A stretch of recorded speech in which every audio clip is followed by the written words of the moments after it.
उन्होंने नोट किए जी। माननीय श्री प्रफुल्ल पटेल जी। Thank you, Deputy Chairman, sir. Vice Chairman, sir.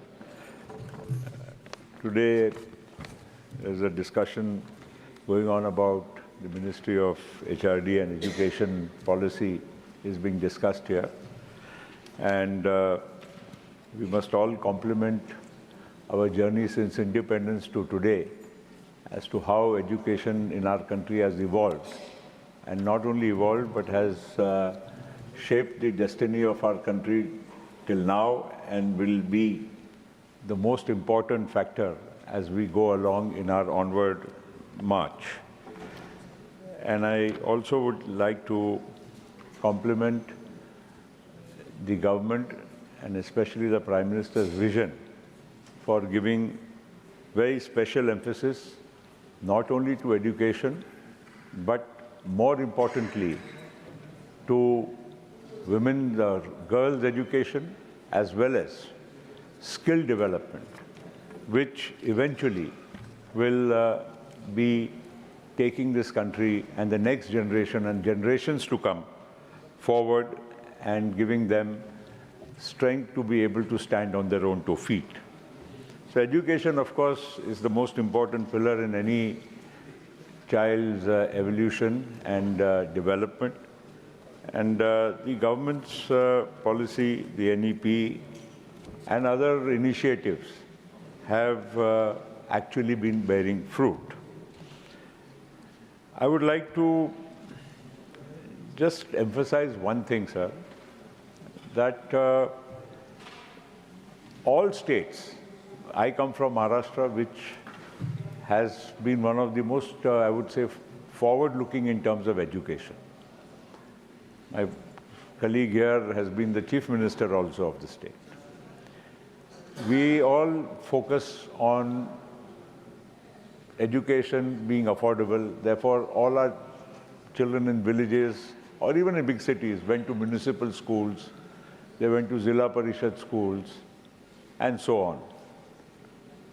But over a period of time,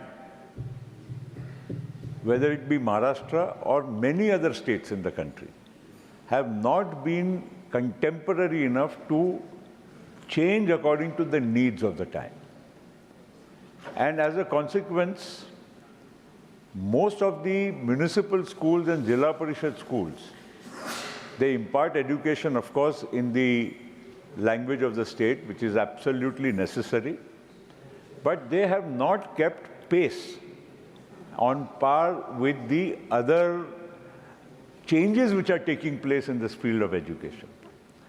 Now, whether we like it or not, because everybody is so passionate when it comes to language, in Maharashtra, people will obviously be fighting for Marathi.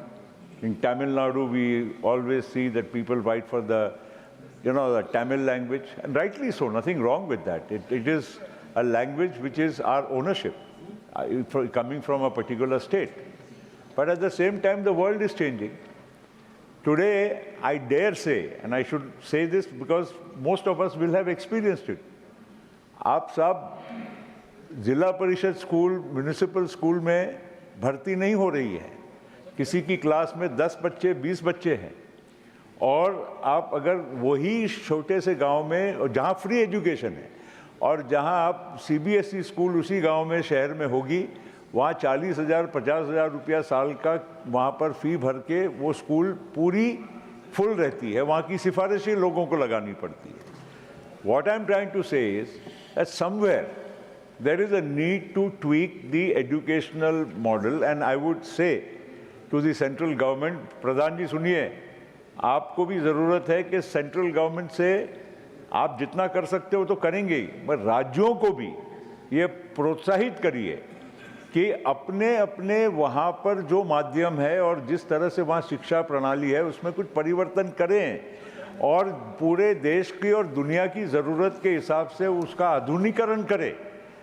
अगर वही बच्चा उसी गांव में जिला परिषद या municipal school में पैसा फ्री होते हुए भी नहीं जा रहा है और CBSE में जा रहा है, मतलब कहीं तो उनके माँ बाप को भी ऐसा लगता है कि मेरे बच्चे को आगे बढ़ना है. समाप्त करो. तो CBSE की स्कूल्स जो आज पॉपुलर हो रही है। इस तरह से ज़्यादा स्कूल्स पूरे देश में राज्यों के माध्यम से आप करिए, उन्हीं स्कूल्स को आप बदलवाइए और उसको आगे बढ़ाने का आप काम करिए। मैं थोड़ा समय यहाँ से है, कोई आप उस नहीं, इन्होंने इशारा तो नहीं Murali, we can take some more time, few minutes. You are my friend, you are always my dearest friend. Yes, दूसरा सर, मैं वो निष्पक्ष ही हैं। दूसरी बात सर, ये खुद ही बीच में खड़े हैं ना। दूसरी बात मेरा निवेदन ये है कि हमारे बहुत सारे बच्चे आज पूरे विश्व में शिक्षा ग्रहण करने के लिए जाते हैं।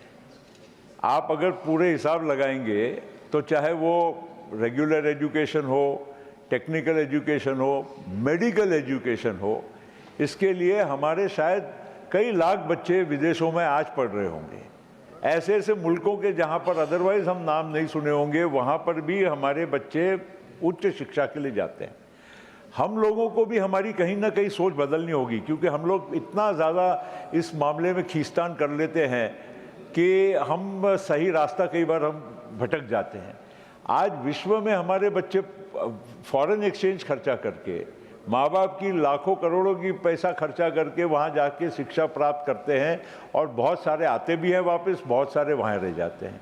और वही उच्च शिक्षा की प्रणाली विदेश की यूनिवर्सिटीज़ के साथ चाहे टाई अप करिए, चाहे उस तरह से यूनिवर्सिटीज़ हमारे यहाँ तैयार करिए, पर हमारे यहाँ शिक्षा बाहर जाकर प्राप्त करने के बजाय भीतर से ही हमको मिल जाए तो ये हमारे लिए एक बहुत बड़ी उपलब्धि होगी। इसके लिए बहुत सारी कोई लोकल इश्यूज रहते हैं, इसको भी कहीं ट्वीक करने की ज़रूरत है। और लास्ट में, आज हमारे देश में सभी भाषाओं के प्रति हमको गर्व है, होना भी चाहिए। क्लासिकल लैंग्वेजेस में हमारे मराठी का भी अभी समावेश करने में आया है। अभिजात भाषा हमारे मराठी को दर्जा मिलने की वजह से हमारे महाराष्ट्र में हम लोग सब बहुत गौरवान्वित समझते हैं। हमारी भाषा के प्रति सभी लोगों का इतना सम्मान है, ये भी जानकर बहुत खुशी होती है। साथ साथ में सभी लैंग्वेजेस को इस तरह से लोकल लेवल पे जितना हम उनको महत्व दे सकते हैं, साथ साथ में बच्चों को शिक्षा नीति में आज के और भविष्य के आधुनिक विश्व के वो नागरिक कैसे बन सकते हैं, भारत के अच्छे नागरिक कैसे बन सकते हैं, इसके लिए हम लोगों को बहुत गहन विचार करके नई नीति और इसमें सुधार करने की कोशिश करना चाहिए। और स्किल डेवलपमेंट, आज लाखों लोग जो गल्फ में काम कर रहे हैं, ये कोई बहुत शिक्षित नहीं है लेकिन स्किल्ड हैं, और वही लोग आज 150 बिलियन हमारे भारत को हर साल रेमिटेंस करते हैं, इनवर्ड रेमिटेंस, जो इस देश के फाइनेंशियल और फॉरेन एक्सचेंज स्टेबिलिटी के लिए बहुत ज़रूरी है। और उतने ही लोगों को रोज़गार यहाँ के बजाय कहीं भी प्राप्त हो रहा है, केवल अपनी स्किल के आधार पर। तो इसलिए स्किल डेवलपमेंट को भी ज़्यादा से ज़्यादा हम महत्व दें, ये मैं हमारे HRD मंत्री, एजुकेशन मिनिस्टर साहब को मैं निवेदन करते हुए फिर से उनके सभी अच्छे प्रयासों में हमारा पूरा सहयोग है, और वो अवश्य हमारे देश के भावी नागरिकों को इससे बेहतर शिक्षा के प्राप्ति के लिए काम करेंगे। यही मैं उनको बहुत बहुत बधाई भी देता हूँ। प्रधानमंत्री जी को भी बहुत बहुत बधाई देता हूँ। धन्यवाद।